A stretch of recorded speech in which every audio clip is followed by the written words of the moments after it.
What up mga boss? Panibagong araw, panibagong video na naman tayo ngayon. Ang gagawin natin ngayon ay konting cover up. Kaya nasabi kong konti kasi kita nyo naman, mas malaki yung design tapos maliit lang yung tatakpan.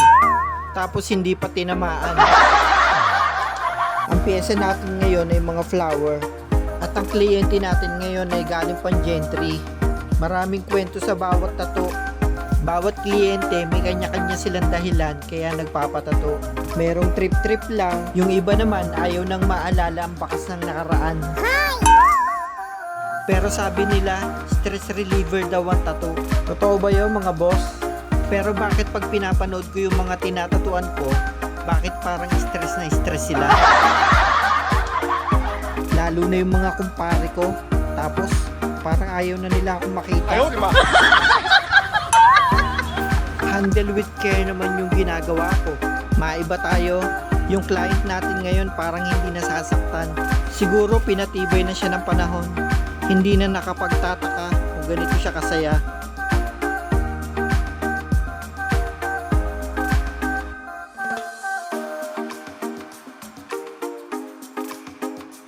Ano mang landas ang tinatahak natin mga boss, mas okay pa rin piliin natin maging masaya.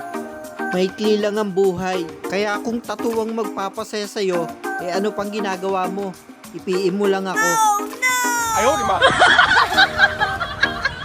Sabi nila, para ka daw plain na lugaw kapag wala kang tato. Kaya wag kang pumayag na parang plain na lugaw ka lang. Magpalagay ka ng itlog at laman.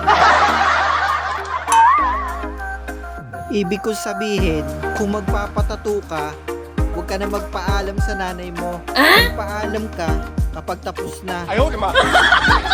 Tapos na, yan yung mga salitang pinakahihintay mong sabihin ng artist mo sa tuwing nagpapatato ka.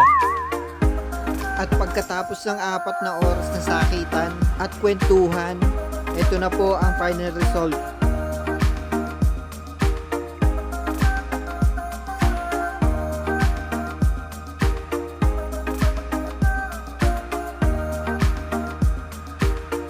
Sa mga gusto pong magpatato, kontakin nyo lang po ako sa aking Facebook account or di naman kaya sa aking Facebook page.